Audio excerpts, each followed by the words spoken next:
ৰাইজৰ উৎসাহ উদ্দীপনা মৰমৰ শ্ৰদ্ধাৰ চেনেহৰ জননেতাগৰাকীক আদৰিবলৈ ৰাইজে উদ্গ্ৰীৱ হৈছে।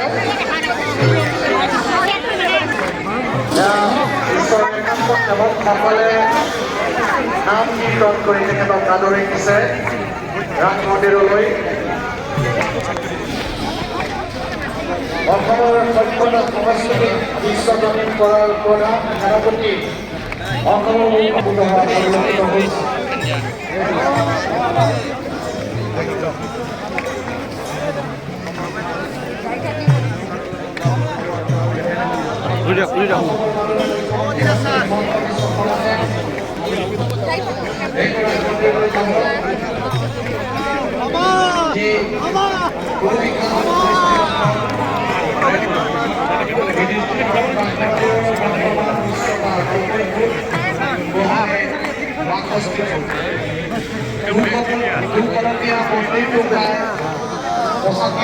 গ্ৰেনাইট আৰু মাৰ্বল ব্যৱহাৰে আটক ধুনীয়াকৈ সজাই তোলা হৈছে।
দুটা কলেকে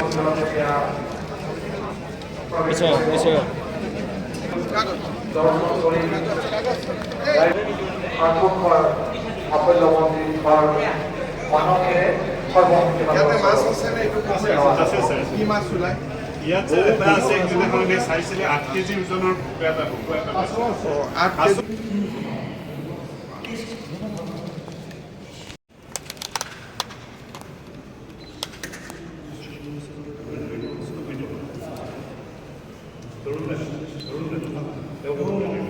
পৰম ভাগ্য বলে আমাৰ মুখ্যমন্ত্ৰী মহোদয় ভূপেন্দ্ৰ সিং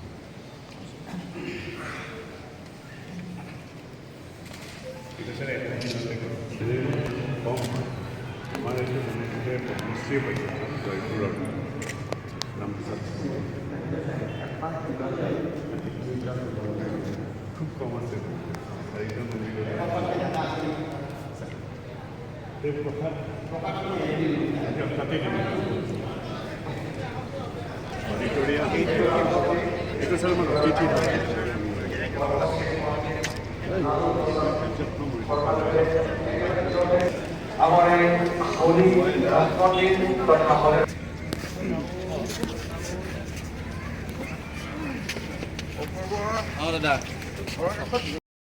হাউলি ৰাস সমিতিয়ে ৰাসৰ সময়ত মোক নিমন্ত্ৰণ কৰিছিলে, কিন্তু সেই সময়ত কৰ্মব্যস্ততাৰ বাবে মই আহিব পৰা নাছিলোঁ। আজি অলপ কোকৰাঝাৰৰ পৰা গুৱাহাটী উভতাৰ সময়ত হাতত অলপ সময় আছিলে, সেয়েহে যোৱাকালিয়ে মই খবৰ দিছিলোঁ যে আহোঁতে মই এবাৰ ৰাসৰ কাৰ্যালয়ত বহি আলাপ আলোচনা কৰিম, অলপ মনৰ কথা বতৰা পাতিম।